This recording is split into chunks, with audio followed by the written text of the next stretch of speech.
to articulate your own perspective in a way that maximizes the chance that they'll hear it.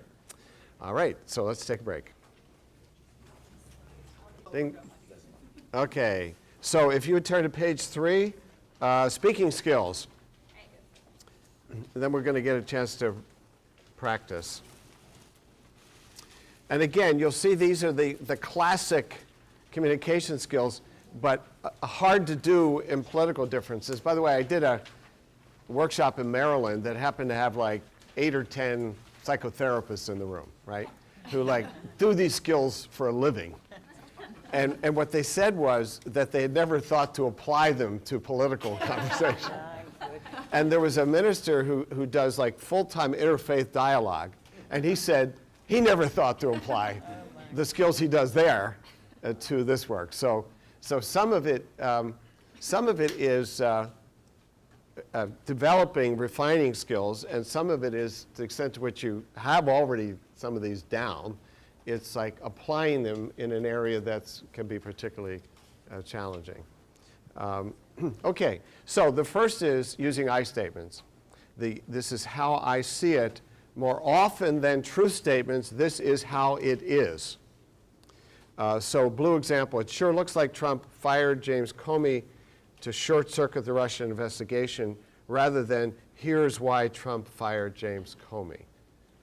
Now, what's the difference between those two statements? They are both statements of my belief, okay? What's the difference between it sure looks like Trump fired James Comey to short-circuit the Russian investigation versus here's why Trump fired Comey? One is assertive. Oh, yeah, one is, the second one is like stating a fact. Like, and what's the downside? Because I do say, maybe I believe it's true. Maybe I think, if I think it's a fact, why is it better not to say it that way? Because then you're like taking like my opinion away or like the reason, other reasons. Yeah, there's no opening here, right? The sun, I got some truth for you. The sun rises in the east, okay? You got anything to say about that? It may seem subtle, but in fact, Kelsey, you even, when I said that, you even went, because it just sort of puts people back. So a red example, I think that Trump's business experience is what the country needs right now because professional politicians have messed things up versus what this country needs is a good businessman in charge, okay? And you notice when I even do the others, I have to sort of point my finger. I gotta, like I'm doing this staccato.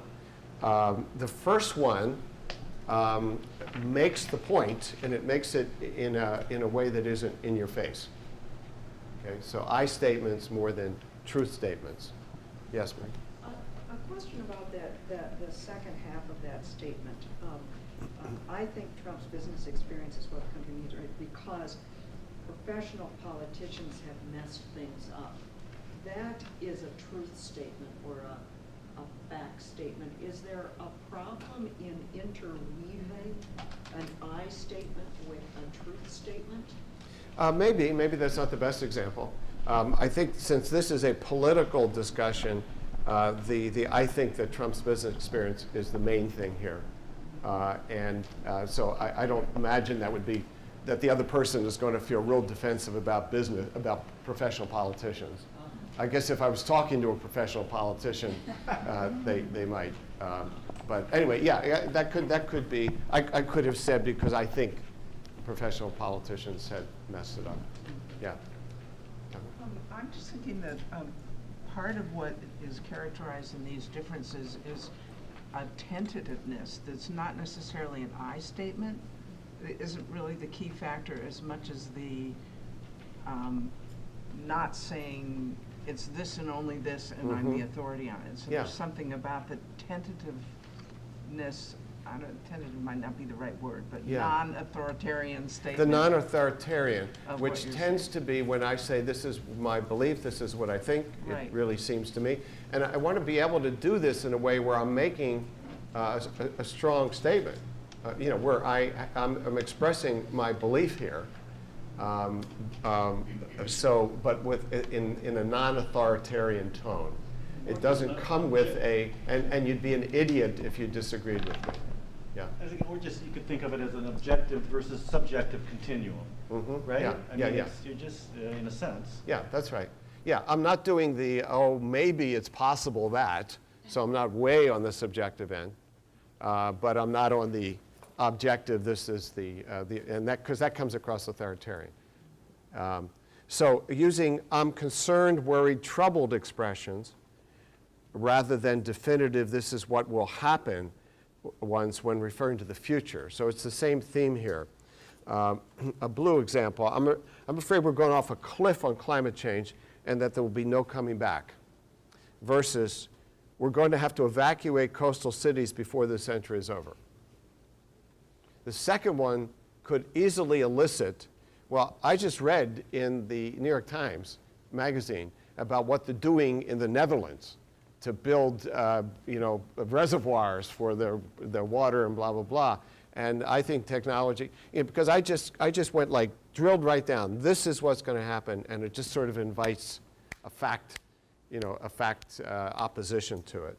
Whereas the first one is strong. I'm afraid this is what's going to happen. A red example, I'm worried that the national debt keeps going up. If the national debt keeps going, we'll be bankrupt and there'll be no Social Security before I retire. Okay? As opposed to, when I retire, Social Security isn't going to be around if this national debt keeps, if the Democrats stay in power and government gets bigger, there will be no Social Security. And then, because even as I say that, what that would elicit in me was, well, it's in our control how we fix Social Security, okay? So about the future, using worried, concerned, troubled expressions, and not pretending that I know the future. Okay? So it's another form of the I statement. A third one is mentioning an area of similarity or agreement if you see one. So blue, it sounds like we both agree that the healthcare system needs a lot of fixing, or we both agree that Trump has tapped into real concerns of a lot of people. A red example. It seems like both of us see the media as dividing us more than informing us right now. Or I think we agree that gerrymandering is adding fuel to the polarization we're seeing these days. Okay? So if you see something in common, you can express that. And you'll often find those in areas of concern. Sounds like we're both worried about where the healthcare system is going. We're both, going back to your example, we're both worried about costs. Okay? And then I might say, I think where we differ is whether a single payer is going to, is going to contain costs. But so finding something that I can agree on, and then sometimes it's about value, sometimes it's concern, sometimes it's about a critique of something. The fourth, before expressing a disagreement, saying some version of I hear you if you do. So this is a more subtle skill now. I hear that you don't trust the federal government to do the right thing on health care or much of anything. Now you would pause there because what you'd be looking for is a nod or a yes, okay? Because I just summarize what I think you've been saying. That's kind of like, that's a paraphrase. Now, in the first round, you paraphrase and you couldn't respond. Now you can respond, okay? So I hear you don't trust the federal government to do the right thing on healthcare, much of anything.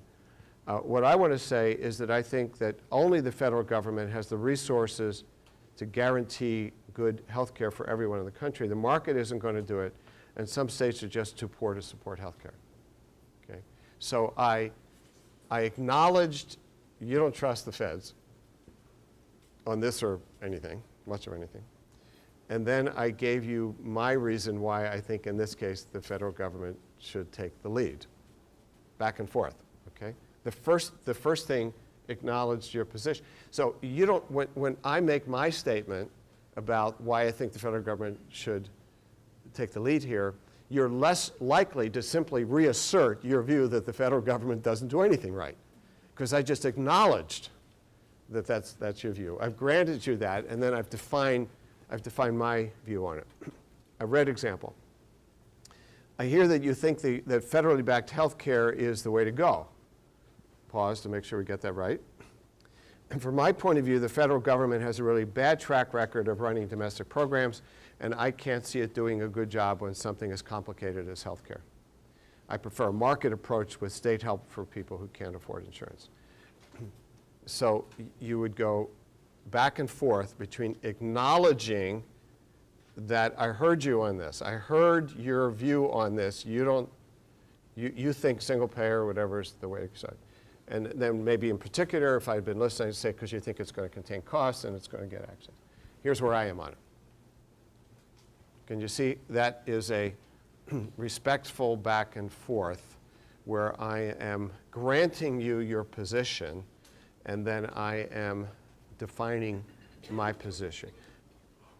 So to repeat then, going back and forth between acknowledging the other feelings or viewpoints and then stating your own is generally more effective than just restating your own position. It's like a dance, 2 steps one way, 1 step back, and repeat. You would aim for yes and rather than yes but, okay? I hear you and here's what I think. So even the brief version of, so Maria, I hear you on, it's not fair to the dreamers to throw them out. I hear you on that. Where I am is, I'm worried that people are going to be coming into the country, to have kids here so that their kids can become citizens. I'm just worried about abusing it. I get your viewpoint on it. This is what I'm worried about. You see, I hear what you're saying, and this is where I am. What's the advantage of that, as opposed to she keeps saying what she's saying, and then I say, but here's where I am. That's how these things usually go. Parallel arguments and then looking for weaknesses. What's the advantage of, if you're using the skills of acknowledging that you hear something and then stating your view? What's the advantage? Promotes understanding. Say again? Promotes understanding. Okay. Common ground. What's that? Common ground. Well, no, there's no common ground here. There actually isn't. In other words, But there is in the sense of some mutual concerns. You're bringing out the complexity where there's a valid concern, but the complexity also has this side. yeah, I actually didn't say it was a valid concern, but it sure comes across that way. Yeah. In other words, I didn't say, I could, if I thought this, I could say it, and that would even be more strong, like you have a valid concern about such and such. But what happens is that even the paraphrase, so I hear your concern about, I didn't even directly validate it, but people feel validated. They feel validated. That's the value. It's a quick validation. It's a quick validation. I hear you on this. Or validation that you've heard what they said. That's not right, and necessarily agree. at the minimum, it's not like you're off the wall, okay? Because I would never say that to somebody who had just said something hateful or obnoxious, or, I wouldn't say, yeah, so you hate Jews, and so I want to acknowledge that. I would be like, what? That would be, I'm going to talk about critical incidents later, like if somebody came out with some sort of hate speech, I wouldn't, so let me paraphrase, but that's, but the simple paraphrase is a validation. So I'll go back to what you're saying. Yeah, you're right. The simple paraphrase is a validation that you have a point. You have a point here that's worth, it has some dignity in our conversation. And then let me do my point. So I'm with you on that. Yeah. Yes. Does it also become kind of enlisting them in, this is the problem that I'm holding, can we work on this together? Well, you could, yeah. So how could we put those together? Because that's where in the policy, just playing out the immigration, how do you have pathways to citizenship, that don't invite, where we still have borders and border control? It could be that sort of middle ground that possibly could come to later. That's right. So I'm going to be encouraging you to do this in your practice, because now you're going to be listening but also expressing your own viewpoint, and the acknowledgement and then saying something.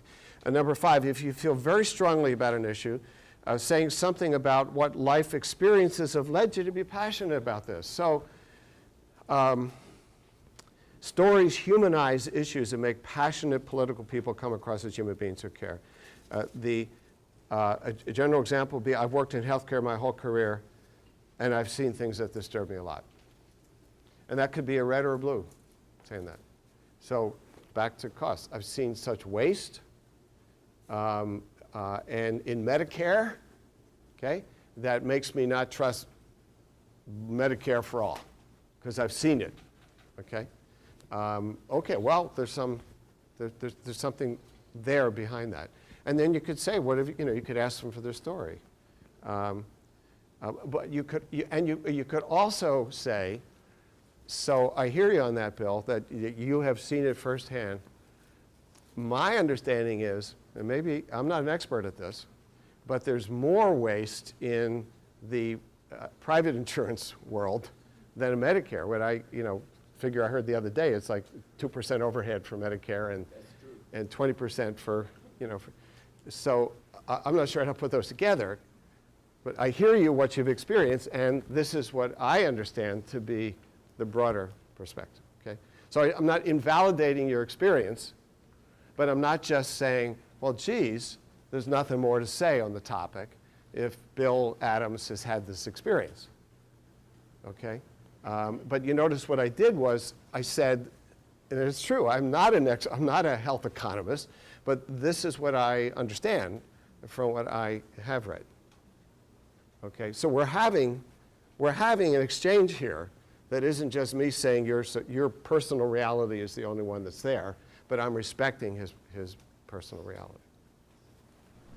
I'm interested in the transition from an implicit, I want to listen, hear what you say, to whether it's explicit or implicit, the permission then to share your own points of view. Mm-hmm. Like, for example, some of our openings was, I'm interested in knowing how you view this. Yeah. There's no explicit permission that we're now going to have a conversation where I get to share too. Yeah. So I'm wondering what your experience has been on that. Does that just naturally flow, or do you need in some way to set it up on the front end when you're talking to Uncle Joe? Yeah, so my experience is that most people expect you to get in on the conversation. And what you'll see in the role play, the practice we're going to do, the entry is I come at this as a liberal, as conservative. Right. And so that's the sort of, it's an entree in. Sure. But for most of the time, people are expecting some kind of, but I think if I was listening for a long time, I would do a little like, so I'd like to give you my views on this. You know, that if I felt like I needed to just switch. Like one of my relatives went on at some length. and so I think I said, so let me give you my view on it as a little, like, we've just shifted gears here. I'm not your therapist, right? I'm not going to listen for 10 minutes. But actually with one of my relatives, one of my in-laws, it was the best conversation we've had in 40 years that we've been in-laws, when we had a political conversation going back and forth on these things. It really, it wasn't just, I didn't end it just saying, well, we got through a politically difficult conversation. We actually connected in some ways that I was really struck by. So the last one, of softening flat-out disagreements by signaling first that your perspective is very different. It probably won't surprise you that I see this completely differently. A signaling, I'm 180 degrees, okay? Or if it's you get really emotional on the topic, signal that as well. This is one that's very close to home for me, and I have really strong feelings about. You know, and then it might be I've got a dreamer in my family who is really worried and we're all upset and we're losing, this is like personal for me. What's the advantage of signaling that to the person that you're talking to? Because on the one hand, it could look like, boy, you're just running something up the flagpole. You're kind of, on the one hand, it could seem sort of intimidating, but I'm suggesting there's advantages to it. What's the advantage? Yes? That they be respectful in how they're talking about it, because you might use a little different language, or you might be more careful if you're being respectful and thinking, oh, this is where you're coming from. And Yeah, I'm alerting them. Right. It's actually helping them stay out of difficulty here, okay? Because I'm alerting them that I have, this one's personal for me. So you can take that into account. And because otherwise, if all of a sudden you state an opinion on something, just sort of off the cuff, and I'm going to blast you. You have any dreamers in your family? Like, well, what just happened here? Okay, so it is respectful. You're going to add something? Yeah, it gives the person a bit of time to realize that, okay, something different is going to come at me, and just to prepare for it. Yeah, that's right. That's right. And the same way with it probably won't surprise you that I see this completely differently. It's sort of a respectful signal that right now I'm not seeing a lot of overlap in what we're saying, and I'm going to say what's going to seem like the opposite of your view on that. Okay, and it's a kind of a defining my turf here. And I'm not saying you have to change, but I'm saying I'm way different from you on this one at the moment. And it's sort of paradoxically quite respectful to do that. And then when I'm in the conversation, the other person is not going to be surprised that I have wildly different views on it. Well, it's an invitation to them. It's extra information that they can ask about. Yeah, Because they yeah, can go that's deeper. right. Otherwise, they wouldn't necessarily They be wouldn't- able to go deeper. That's that right, way. particularly the personal point. That's right. They could go there. I was just going to say, I mean, I think oftentimes these debates are engaged in very abstract ways, and this is personalizing it. Yeah. And I think you're tacitly leveraging that relationship. Yeah. This is my lived experience, and I know you care about my lived experience. Well, you're right, that's Again, right. I don't know that this would work with a total stranger, but I think with somebody with whom you already have a relationship, you're taking something that is abstracting and making Yeah. it clear to them that this is not abstract for me, this Yeah, is personal yeah, for me. yeah. And I know you care about that. Yeah. Okay. So, so you ready to try this out? Okay.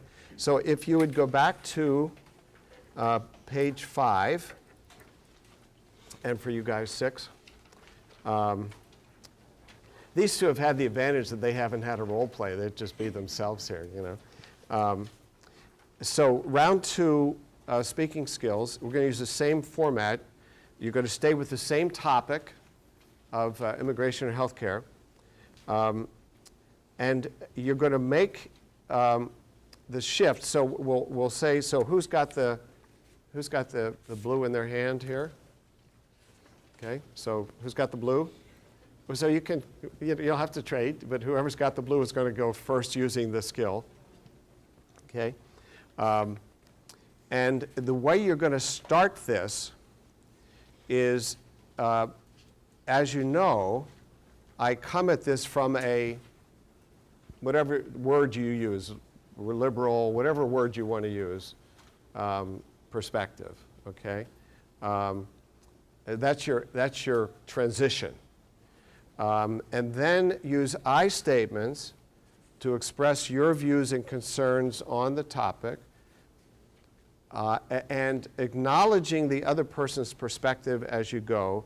And if you see some common ground, you mention it, but don't force it. When you're playing the red role, don't be either too nice or too difficult.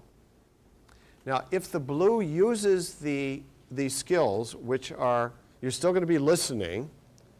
You still might do some very brief paraphrase, like I hear you on such and such. And then you're going to use I statements. You're going to be focusing on I statements, okay? as opposed to truth statements. You're going to be using I'm concerned, I'm worried, those I statements. You're going to be looking for similarities. I think we both are concerned about or see such and such. If you disagree, you're going to do the I hear you on, and here's where I am. So you're going to use those skills. So you're not just lecturing the person now. You're doing the dance with them, okay? So when you're playing the red, you need to get into the conversation. You need to disagree. So when you're doing the red here, you disagree, okay? You're just not listening for 3 minutes. You disagree, okay? And you're giving the other person, but don't monologue, because you're giving the other person a chance to use their skills of self-expression in a conversation with somebody they disagree with. Okay, so and then you're going to.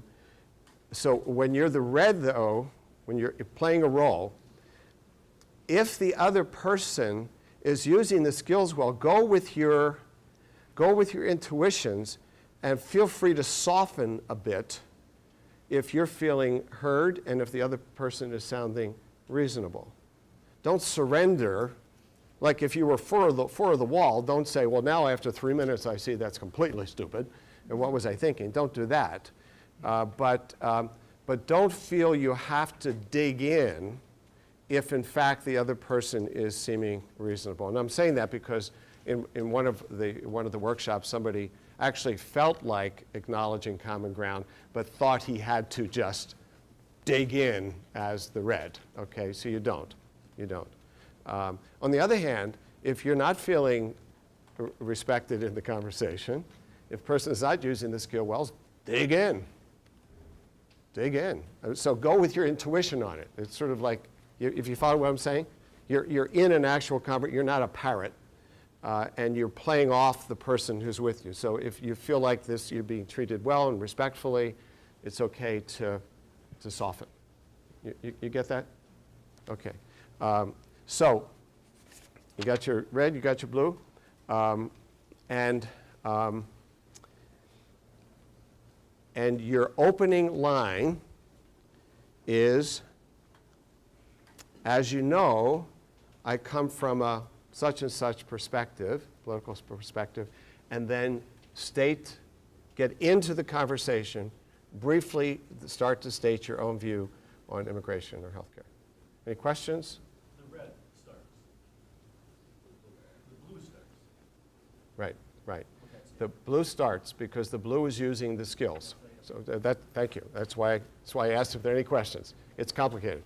So the blue is going to begin with, is going to be using the expressive skills here, and it's going to begin with, as you know, I come from a blah, blah, blah, and then they start, okay? And then I'm going to give you 4 minutes on this one because this is about both using your listening skills to, when somebody disagrees with you, do a quick paraphrase, an acknowledgement, instead of just ignoring what they said, and then come back and make your point. And if you can make your point that takes their issue into account, that's all the better, okay? Because that's effective conversation. Just to clarify, the blue is stating, does the red use the skills? No. No. Okay. Right. Just you get to freelance. Okay. Yeah. Now it doesn't mean you get obnoxious. Right. Right. But you're under no obligation to paraphrase back or do any of those sorts of things. Just state your view. But my point was that if your conversation partner is doing a really good job and saying, I think we have this in common, feel free to say, yeah, no, I think you're right. I think we do share that. So because that's the softening I was talking about. But you don't use the skills. Okay, are you ready? Go. As a society, we have to see I guess for me, it's just a little bit harder to best refer to human beings as illegal immigrants. I think it is. we cut off immigration or build the wall. I think it's going to be bad. It's really easy to find those headlines that scare you about bad people doing bad things. But for me, it's really important to remember that citizenship status does not is not connected to your ability to do bad things. Bad people can be citizens, and bad people can be visitors in our country.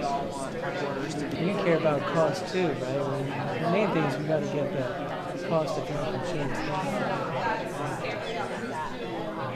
And from my perspective right now, the pharmaceutical companies are running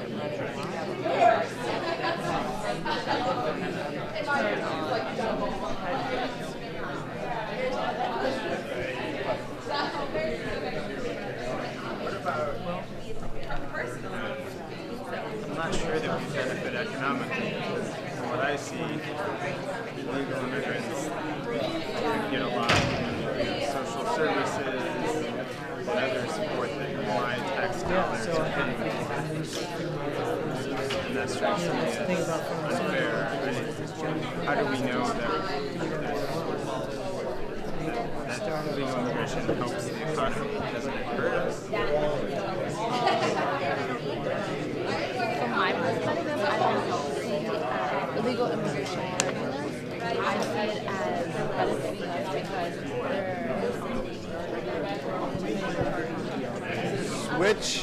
Switch colors. Switch colors. Shh. Now, begin with, if you got the blue, begin with your opening line as you know it come from such and such political perspective. Make sure if you now have the red card, you're a red now. Don't just be agreeing with everything the blue says, okay? And so you ready, set, go. I just want others to be held accountable rather than being forgiven for that. Yeah, I definitely think that's a really good point, and I think that is something that the country grapples with. But the world we have to. You know, our black and white approach to immigration, you know, just, you know, got me a little upset that, you know, there's people who just want to throw all these people out of the country. Significant resources to get into the United States without. And like I definitely And they're poured on top for people who and so I just think that people are escaping real hardship and are really looking for opportunity when they've had none. Whereas the other guys have already had plenty of opportunity. They're just coming for more. You know. being a nurse and seeing the inequalities of healthcare, don't you think that the individual should take this, well, we should as a society take that market approach and try to individual will privatize healthcare so these individuals have this avenue.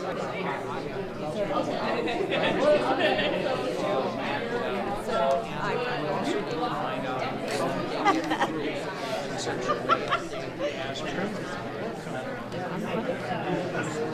Obviously toxic, and sometimes countries even want their undesirables to become included. Hey, I'm not for that at all.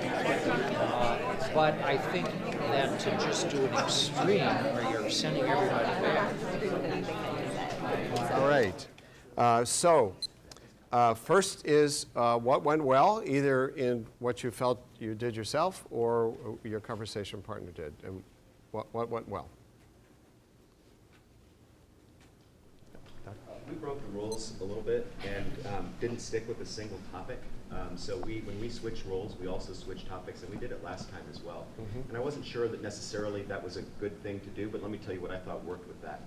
Mm-hmm. I think particularly one of the challenges if you stick with the same topic is that there's the possibility to sort of get through the exercise by simply parroting what was said before. And when you switch topics, you're required to sort of think on your feet. So I'm really not, at the moment, I'm happy to talk later about the advantages or disadvantages of the design. Okay. I'm really looking for, as you practice the skills, Okay. what went well. But I'm happy to talk about that later. Yeah. Yeah, so for both Katie and I, or I can just speak for myself, it really helped after doing the listening exercise to kind of hear where Katie as my grandma was coming from, and then to be able to use those emotions, use that, you know, like, I'm proud of you and I want you to be safe, to then be able to use that to be like, okay, if you want me to be safe, if you want me to be well-rounded, we need to understand that my life is enriched by my classmates we had the immigration topic. So my life and my classroom experience and me as a person is really enriched by my undocumented classmates and my undocumented friends. And so if I wouldn't have done that listening, and if I wasn't deeply engaged in seeing where Katie, as my grandma, was coming from, I wouldn't have been able to ground my own statements in such a deeply personal, relatable for her, meaningful for me place. Yeah, so you guys did a deep dive on the relational part of it, and then it flowed very naturally. Yeah, okay. So, In typical political conversations where you're representing a side, you always want to make the strongest argument and attack and show why the other person is wrong. Through this, you very quickly acknowledge legitimate concerns on both sides and that it's a complex issue. So you found that coming out Yeah. when you acknowledge, while stating your own view, you got your views out, but in acknowledging the others that you were accepting the complexity of it. Okay, interesting. Yes? I think something that works really well in this conversation, ours is a little different, but talking the humanizing part of it. So why do you feel that strongly about this issue? Because it's not necessarily, like, I can understand where you're coming from if you're not just spewing facts. I mean, like, this is the way it is, but this is why I believe. So it's not just, it's like a logical instead of more, and an emotional argument together. Yeah. You're not surrendering logic, but you're adding the personal touch. Yeah, okay, yes. Maybe I think we admitted during certain parts of it that I agree with you on that. Yeah, which means that it gives you the sense of, like, we are on board with talking and a similar solution, and you've got to give them credit when they deserve it. Yes, giving credit when somebody is making what you think is a good point and agreeing with it goes a long way. Goes a long way, yeah. Yes? And that just models then, because if you give, they give. And if you're the first one that gives, then they're more likely to respond that way. This is a human norm of reciprocity. I give you a gift, you're likely to want to give me a gift. Yeah, absolutely. I think something I think we both did pretty well at was, these warning shots, in terms of I'm going to disagree, or I think we're going to disagree with you, or we're in different places, we're in stated in many different ways, but followed by those very clear statements about their position, but without any certitude. Just that taking ownership, or that the I statements done clear and concise, and no certitude involved, which made it, I think, opened up to finding common ground. In many ways, but yeah, I think that just right away letting people know that it flowed well, that combination of things. Yeah. Okay. Other things that went well. Even though I knew what he was doing in my mind, when I was read, I had a hard time being aware intellectually of what he was doing. I was so into my own script that it was just. I wasn't thinking he was techniquing me, right. Yeah. Even though he was. Well, but if he was doing a good job, it doesn't feel like a technique. And that's the thing. I mean, for people who even are trained in this, therapists and other people. I'm a therapist, and there's some others here. If somebody actually treats me this way, and it feels genuine, I don't say, well, they're using active listening and paraphrasing. It feels just good. Happen though, where someone's thinking, oh, you're trying to trick me psychologically. Yeah, if that happens, it's when you come across inauthentic, or you keep using the same buzzwords. I hear you saying that, But it's mostly when you're not in flow, when you're or parroting. Like if using the same identical words so there's something inauthentic that comes across. But generally speaking, it's like people, if you're a doctor and you go as a patient, they're asking you stuff you ask other people, but you're in your patient role. And you're glad they're asking you the questions. So it's an interesting shift. Okay, so what was challenging, other than, of course, this is artificial role play, and you only had 4 minutes, and some of the time you had to say what you don't believe, so just leaving that part off. Tamara. My biggest challenge, ironically, was that I almost always got and agreed with the statements that my opponent or whatever was making, genuinely. And the reason why that seemed like a challenge was not in this conversation. It made this conversation pretty easy. But that if I'm talking to somebody where I don't get it and agree it, it seemed hard to do the thing about acknowledging I hear what you're saying in words that weren't, that totally makes sense to me, and I get it in this way and that way.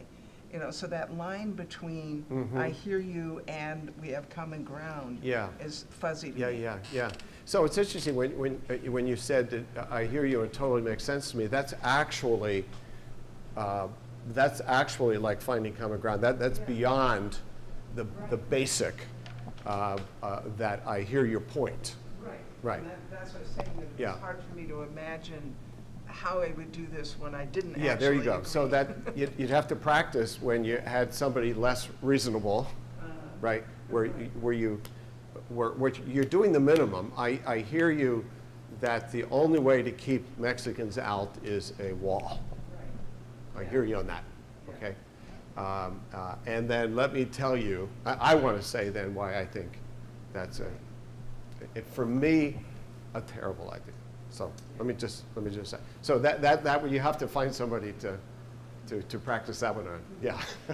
Okay. Yes. What was challenging? Yeah. So I found myself midway through kind of losing sight of the I statement. So I still said the word I, and then I'm like, oh, it's an I statement. But it was like, I need you to understand what you. And then all of a sudden I'm like, oh no, right? Yeah. Like, Terrifying. Yes. What's that? It was very intimidating. Yeah. So I kind of lost sight of that, because in my head I was like, I said the word I, so I it's get an a point. I statement. Like, I don't Do we get that on the camera? That's right. That's right. So that was a little challenging to truly read yourself an I statement. That's the false I statement. Yeah. I feel that you're an idiot. Yeah, it's like that's just a feeling. I think no objective, just a sense of this. Right. So that's very helpful to catch yourself. And what was happening inside? Clearly, you must have wanted her to change her viewpoint. Yeah, I just wanted her to get it. I was to like, get it. Yeah, here's like the truth. Yeah, here's what I need you to know. In my head, I'm like this. I'm going into this. Thinking that if you know, the underlying assumption is if you know X, Y, and Z, you'll get it. You'll figure it out. You'll change your views. Yes. So that is actually the great blue fallacy. I learned on our bus tour that let me just explain this to you. And if I slow down, you've heard this. If I slow down and say, maybe I'll tell a story, right? And a little data. And then if I do it in a nice way, you'll go, what was I thinking? This whole conservative thing, why was I? So it is the tendency to want to instruct, and that drives your sort of Chuck, it drives conservatives crazy. As it would anybody, right? None of us like to do that. They like to be on the receiving end. So thank you for your vulnerability. And then your conversation partner said, yes, she did that. So we have some verification. Okay, what else was challenging? I think I found myself when I was the one like using the skills is like, it was really challenging to think of like diction that wasn't loaded in a way that like portrayed the other side as negative. So there was one point where we were talking about, what is kind of the overarching like America's role in accepting immigrants, and it was very difficult for me to like articulate my feelings about the red side as like kind of a fair-minded idea of acceptance, and I found myself really struggling with how to talk about an issue that I didn't agree with using words that didn't automatically that weren't charged. Yeah, words like discourage, or that was kind of the big one. It was discourage. So because I said, like, I find that the Republican Party like generally discourages diversity or discourages.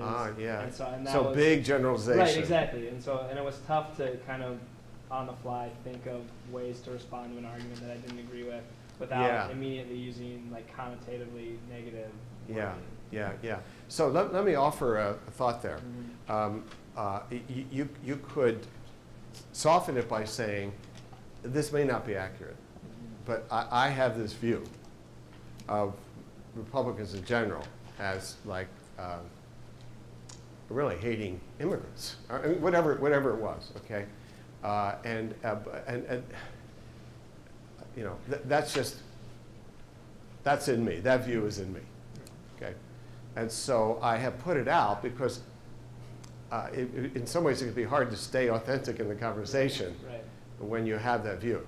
And just, well, I can't say it because I'm, but if you own it as your subjective view, and at some level you know it's a stereotype, right? The person in front of you may not hold the view. So anyway, that's a way to, to say it. Yeah. Steve. I found it a little challenging to balance the reflective skills with the expressive. You know, and to just define, I just found that once I gave way to being in more expressive mode, that the you know, facilitative, you know, reflective, active, good point. skills were hard to stay with.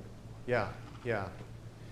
No, I think you're right. And even the way I've organized this here, you know, you practice this, and then the emphasis on the second round was how do you express. I think in a real flowing conversation that may take a half an hour or longer, there are probably realistically times when the other, you know, you're just back in a listening mode. I'm thinking with one of my relatives, you know, he got into some stories about his own career in government. And so I just needed to be listening to the story and, you know, acknowledging what I heard there, and then finding a way back in, you know, your point, like, okay, I'm not his therapist here, okay, and I don't want to just go with his subjective reality on this. He had this experience, and so I'm going to listen, and then I'm going to find a way back in with some I statements. So in some ways, the shortness of this exercise also makes it more difficult to do what you're doing. But anyway, your point is doing both together, acknowledging, paraphrasing, and speaking it's a fine art. As you're putting it, at times going back and forth. And going back and forth. Is going to be something you develop, I would assume, too. Yes. All right. Well, I'm wrestling a little bit with the fine line between expressing your views and not wanting to convert your interlocutor. So, you know, I like what you're saying. Don't just lie back and listen. Get in there. Be part of the conversation. So, you know, that's what I'm gaining from it. Because you know, it's reasonably easy, I suppose, just to listen but then dismiss. So, you know, putting yourself in, I suppose, is an indication that you are serious. You do take the issue seriously. It matters to you, but you know, at the same time, I think it's quite easy to just sort of say, well, you have your views, I have mine. You know, so it shows, I suppose, a level of commitment to that relationship, to that interaction, to keep going at it, rather than to just step out of it. Yeah, that's interesting. The two ways to step out of it are to just go passive, and inside say, well, or to escalate it until somebody wants to back out. Those are two ways these tend to go. Like, I'm going to let you be stupid. That's what I'm saying inside. Okay, or I'm going to change your viewpoint. Those are the two failure paths. So I'm glad you got the point that this is not just about being nice and respectful to people of different degree, but to define myself. The other thing I'll say on this one is that I know it's been true in my life that when I change after a conversation, it's usually not during the conversation. It's after I think about it. Okay, and so that helps me, because I've said here that the goal is not to change the other person's mind, but in truth, I'm always hoping that, if I'm honest. If I'm honest, right? Because these are important issues, okay? But what I tell myself is the best way to be influential is to use these skills. I may be influenced too if I'm using these. But the real influence may occur later, not really at the moment. Because you may say something that I never really had an answer for before. I mean, it just, or you ask me a question for me to think about, and it may be later on I go back and I go back and I go back and I go back. And that's where the influence. So it helps me when I'm into a mode that I'm hoping you'll change your mind, to not feel a sense of urgency that in this conversation that has to happen. Because there's also a de-stereotyping that happens. And for those of you who were here yesterday, there's something that happens, not a change of view about the issue, but a change of views about people on the other side. So when I think David at the end said, I now can see that some liberals who want government action, federal government action, it's to do something good, not necessarily to control me. Because his take on federal action was control. And he heard some people around that table. Now, he may still disagree about how much the federal government should be involved in this social safety net.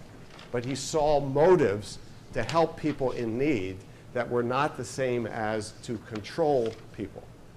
Whereas if you listen to a lot of talk radio, what you hear is the only motive for federal action would be to control the population.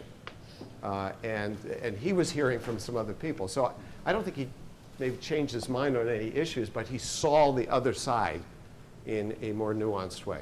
And that can happen in a conversation like this with nobody shifting on their particular positions. But there's something in them that happens relationally.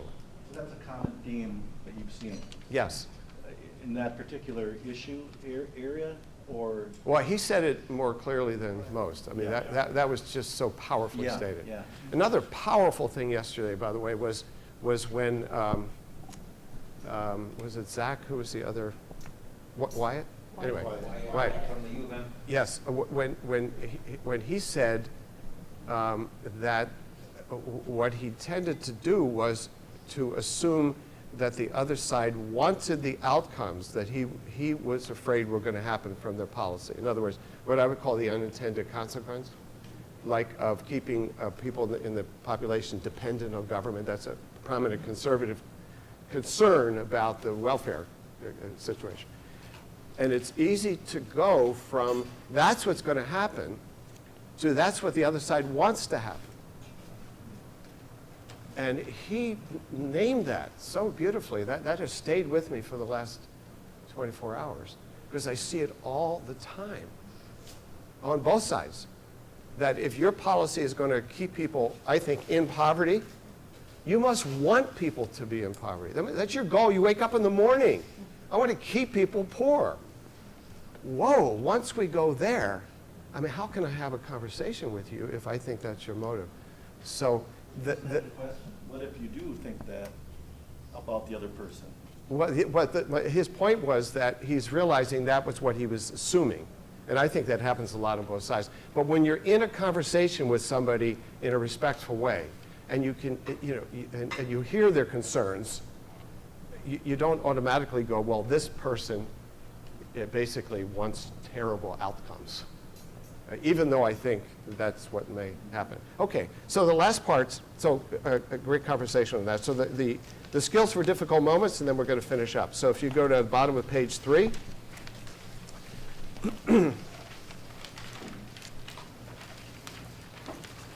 So, difficult moments. The first is staying focused on a topic when the other person jumps around from issue to issue. So you guys moved collaboratively. That's cool. But when people jump, like sometimes like I'm losing this one. I'm going to switch over here. Okay. And you could say, could we stay with immigration for now? You can just try to block the change. Okay. page 4 then. The second one, not answering baiting questions, instead just restating your viewpoint on the topic. So Blue, when asked, do you think we should let foreigners just pour into this country illegally and then become citizens? Instead of going, no, you might respond, I think we need a responsible immigration policy that protects our borders and is also welcoming in a way that it was for my grandparents and lots of others. In other words, you don't have to respond to a baiting question. Reds, when asked, do you think we should just round up undocumented immigrants and throw them in concentration camps? You might respond, I think we have to find a way to make sure our immigration laws mean something by enforcing them. That's actually your view. And you're not going to go with the concentration camps, okay? It wasn't a real question, it was a baiting question. And what I'm saying is, instead of getting baited and saying, who said concentration camps? Okay, you just restate your view. Just restate your view. In those situations, is there a downside of saying, no, I don't think we should just have open borders and let people in. What I am saying is this. You could. Yeah, you could. But I'm talking about if it's... Rather than avoiding the baiting question. Well, yeah, so if you and the thing is about the baiting, that you have somebody just, do you think, so I'm just saying really baiting. I'm not saying somebody that somebody is saying, in fact, this is one of the questions in one of our day-long things that the Reds asked the Blues. So we hear your concerns about immigration. Do you think we should have open borders? Should we have any regulation? I mean, you can ask a hard question, but I'm talking about when somebody is not interested in that. But the main thing is you don't get emotional back. You just state your views. The next one, not returning provocative statements in kind. So Blue, when you're talking about healthcare, this happened, I was on a cruise. You're talking about healthcare, and somebody said, out of the blue, this was in a group, Obama was a fraud in healthcare like on everything else. Like, what just happened here? Like a thunderclap just occurred, okay? Instead of defending Obama's integrity or attacking Trump in kind, you can ignore the outburst and say something like, Obamacare needs fixing for sure, and I think the Republican alternative will make things worse. Now, you just imagine there was somebody belched real loud, and just go back to the topic. It was but can you see, if you take it literally, then you will get defensive for your candidate, and that's not what you could do that if you want, but you're going to go down a rabbit hole at that point. Let's see, a red one. When someone blurts out, Trump will go down in history as the worst president we've ever had. You might respond, for now he's a president, I want to give him a chance to succeed, rather than saying, do you think Hillary would have been a modern day Lincoln? Okay, that's the taking the bait. That's like responding provocatively back. You don't have to do that. And 4, instead of beating entrenched differences into the ground, agreeing to disagree.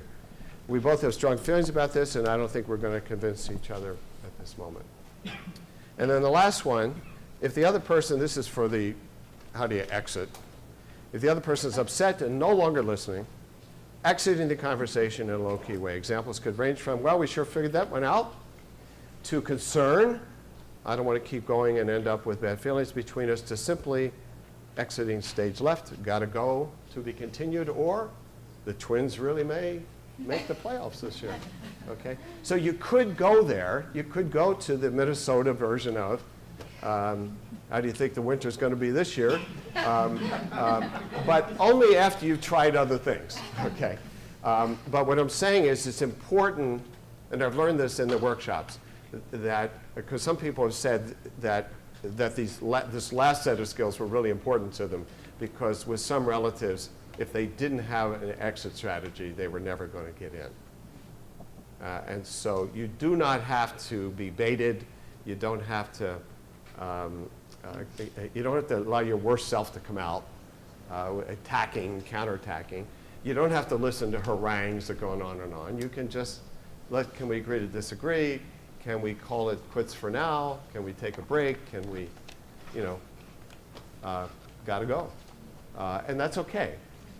It's just that these wouldn't be the first things you do just because this might be a difficult conversation. One thing that riled me up lately was watching Trump deal with Katie Kerr, the reporter who was covering his campaign, Yeah. and how he treated her verbally. I don't know if you've seen that. Yeah, so your point now is? Well, that point now is that was a very difficult moment, and how did she have any integrity at all? How did she lead with any sense of integrity in that meeting, in that dialogue? Yeah, so these are not skills for how to talk to Donald Trump. That would be a whole other level. Okay. I mean, really, I say that seriously. Yeah. Could you help pass these out? So you're right. There are, if you could help pass these around, these are evaluation forms. What is that level? What are we dealing with? Well, so there's a tremendous power differential in that conversation, okay? And so I'd have to really think through. Okay. I mean, I'd have to really think through, what do you do in a conversation? And she's in a professional role, so there's all kinds of complexities in that. But I know what you're saying. Know what you're saying. This is another skill set. Another skill set. So if you'd be willing to fill out our evaluation form, and if you could do that, do you need pencils? And then I'd like just for a few moments of quiet for people to do that. Anybody need a pencil? So I'd like to have you reflect for a moment on what you're taking with you from our time here this morning. And I'd like to do it in two formats. I'd like you to just take 2 minutes with your conversation partner to answer the question. Give yourselves each a minute or so of what you're taking with you from our time here today. So we'll take 2 minutes for that, and then we'll do some general sharing. What are you taking with you back into your pair? Learn the importance that people want to be heard and not necessarily understood or agreed with. People just want to be heard. We talked about because as a young female liberal, right, oftentimes the answer that I get when I get emotional is like, oh, you're, something about the fact that I have a uterus or something about the fact that I'm like a liberal, so I'm just like thinking with my emotions, but realizing that you can use emotion to find common ground and what creates a civil society. My previous motivation would have been to enter into a conversation giving up to convince them to think differently. Yeah. No, I think both sides give and take and understanding. We have just a few minutes, and then we have a good smell of lunch over here. So just for anybody who'd like to say, share with the whole group what you're taking with you from our time here. Well, yeah,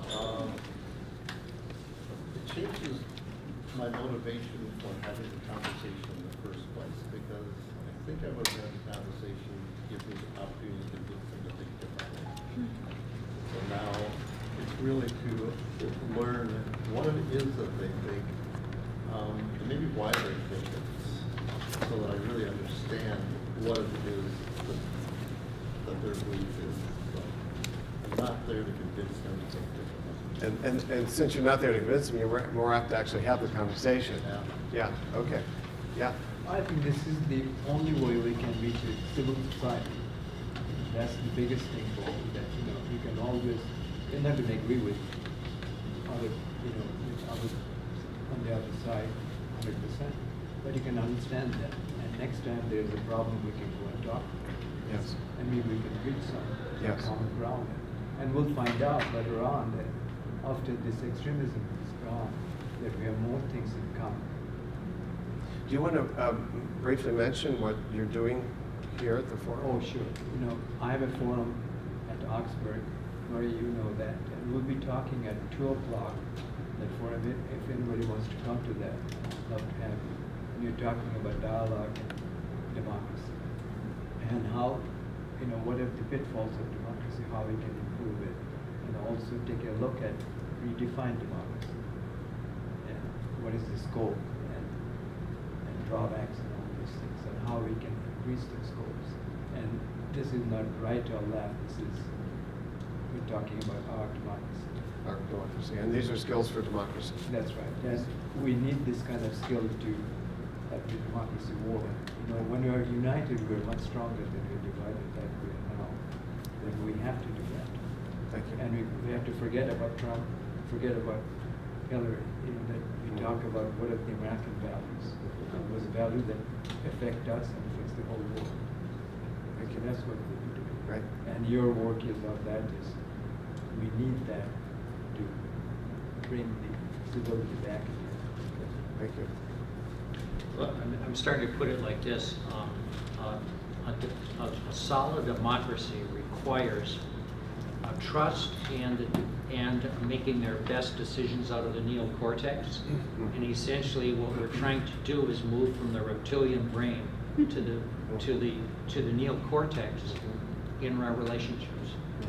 And I think we're functioning right now out of our reptilian brains often. Yeah, both sides. Both sides. Yeah. Yes. Yeah, Grace and I were coming from very similar places as liberal women, and something that we've both experienced quite frequently is that if we get too emotional when having discussions about political topics with people on the opposite side, if we get emotional about something, our argument is automatically invalidated, either as like, oh, we're just liberal snowflakes, or as Grace said, something about having a uterus.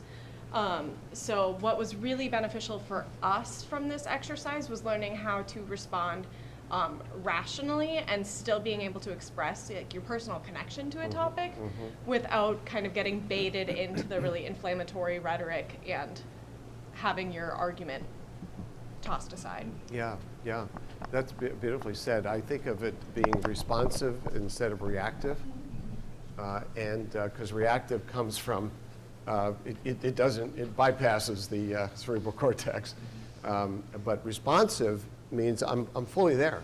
I mean, I'm there emotionally, I'm there cognitively, and I'm present, and that's the goal. That's the goal, and there's some skills as well as attitudes for that. Yeah. You know, I've attended a lot of lectures or workshops on active listening and skill sets. But what my takeaway is through the workshop yesterday and the skill session this morning, it's given me some very concrete methods that I can practice between now and Thanksgiving. Or things I can even sit down with my wife and we can practice with each other as to, you know, how we're going to approach, you know, a difficult conversation. Great, great. Somebody else had, yes? Well, I just think it's such a great reminder and I mean, the way that, reminder, but also the way that you refine the teaching these skills in a way that aligns with these difficult topics, you know, these divides in a way that shifts narrative. You know, shifts the cultural, has the more potential to shift the cultural narrative than just anything I can imagine, really. But so oftentimes I think efforts to change the discourse now is driven by technology. And this is a way to explore our own, but also explore others and shift things in a way that's based in truly in relationship, which is a rare thing these days, or becoming more rare. Becoming more rare, yeah, okay. Anybody else? Yes. Question, thinking about, you know, having a constructive conversation with someone you disagree with who hasn't gone to this workshop, to what kind of introduction can you give? Because you don't want to sit down and say, oh, read all this, then we can talk. But it might be useful, to, you know, have some of the opening statements about, oh, I want to talk about politics, but I'm not trying to convince you that you're wrong and you should agree with me. What I want to do is this. And do you agree that we can have that kind of conversation? Like, is there kind of an opener? So actually, I think, you know, you can say, I went to this workshop the other day, and I realized that I've not been particularly great at having political conversations with people I disagree with. And are you up for something? You know?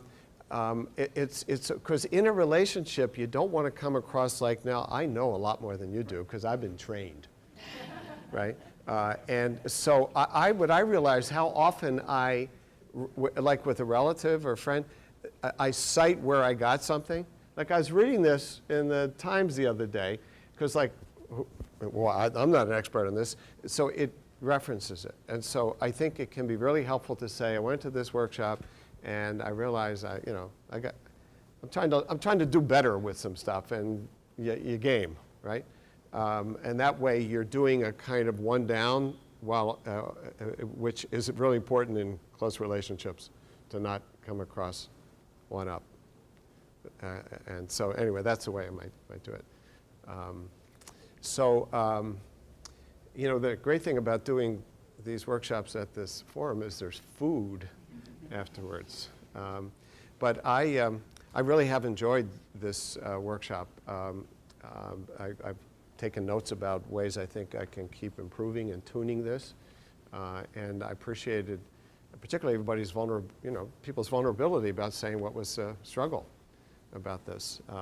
Because I think, as I said before, it's two parts. It's learning some skills that we all have in some way or another, but then applying them to this area, which is so deep.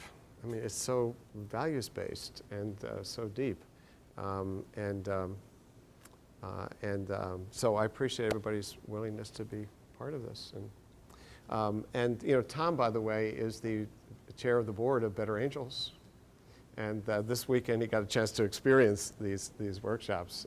So Better Angels, we're going to be doing more of these around the country. We're offering training for people to teach these workshops. So if you get on the better-angels.org website, we're doing some workshops for people who have some experience with teaching and with experiential education to do these workshops. Since you live in Minnesota, yeah. Have you thought about doing a Minnesota workshop? Train the trainer for Minnesota? No, I'd rather you spend $1,000 and fly somewhere. Yeah. This is a self-interested question. Yeah. Well, perhaps. Yeah. It may be worth thinking about. So let's finish up. And thank you. Okay. Since you applauded, you can have food now.